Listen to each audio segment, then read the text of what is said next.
Today we're going to focus on mood in poetry. Mood is what the feeling the author wanted you to get from reading the poem.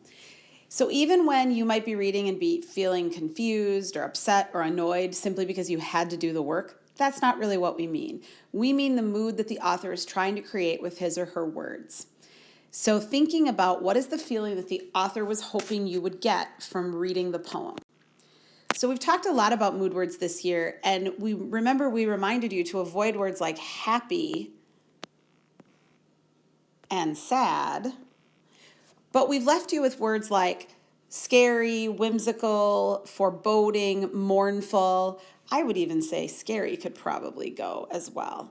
It's important to think about drilling down to what the feeling actually is. Is it just sad or is it mournful? Is it just happy or is it whimsical? Is it just scary or is it foreboding? So really trying to figure out what the deeper word is, the more accurate term.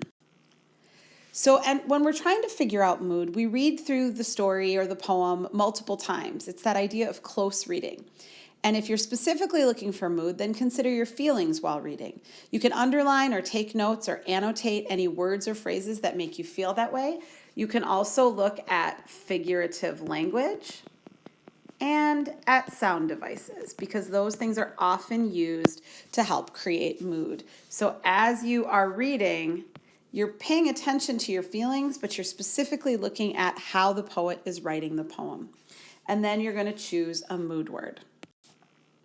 Reminder to make sure that your word is an emotion. So if you start with the term I feel, and the word that comes after it is a feeling word, then that's going to help you know you've got an emotion word, not a topic word. So if the poem is about someone dying, you wouldn't say I feel death. You might say I feel mournful, I feel grieved, I feel somber. Those are all words associated with death, but they're emotion words. So we're going to look at a poem called Laughter right now. And as we look at it, we're thinking about the poem by Pamela Cobb.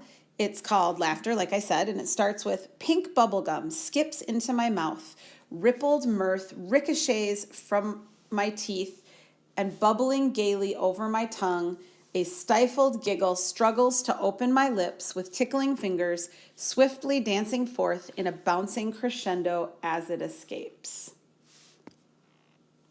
And so that's the poem the first time through.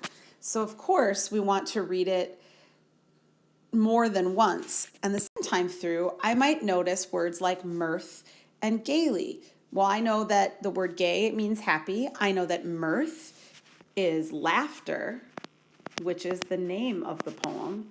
And I generally laugh when I'm happy. So happy could be a good place to start, but we can't use happy as a mood. So I look at it again, and this time I notice pink bubblegum skipping. Remember, this is personification. So if this pink bubblegum is skipping into my mouth, it's got tickling fingers, it's dancing and bouncing. Those are all things you might do if you're in a good mood, or giggling, which is another word for laughter.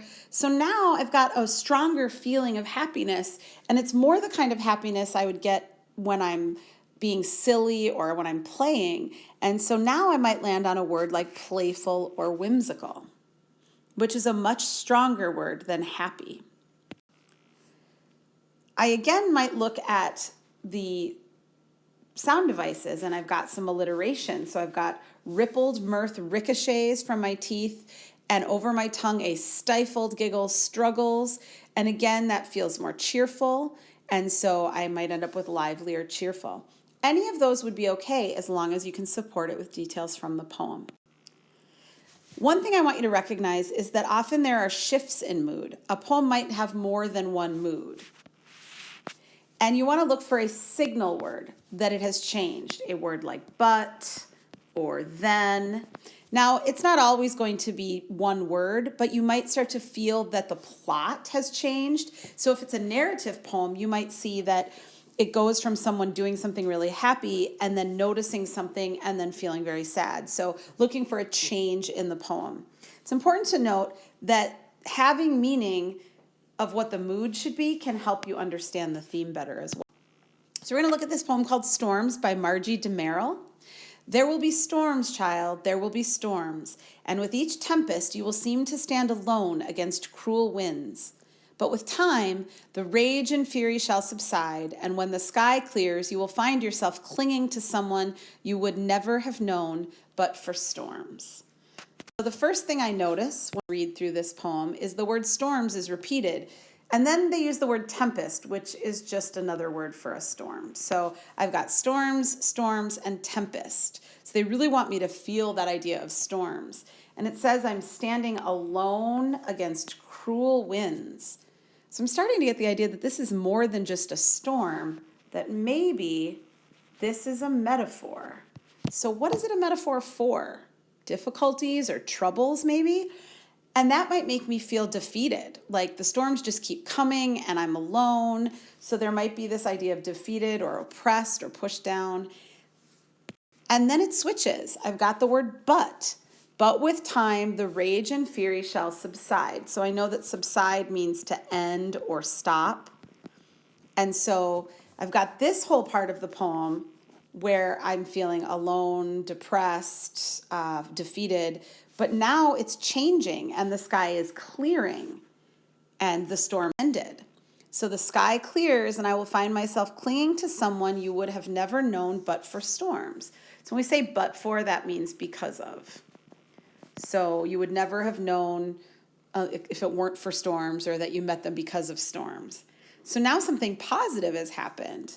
So that's an interesting shift.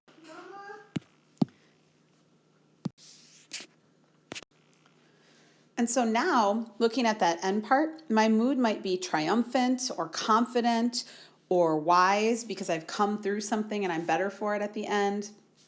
I've won. So again, when it shifts from one stanza to the next, I might have two mood words. So what's next? Obviously, we're not having an in-class quiz tomorrow, but there is going to be a quiz on Canvas right after this. It's a short practice quiz just to see your understanding of mood. It is formative. It doesn't count. It says there's an activity for practice, and there might be one later if we notice that you need more practice on this. But if you have any questions, make sure you come to office hours so that we can answer them for you. Mood can be pretty tricky.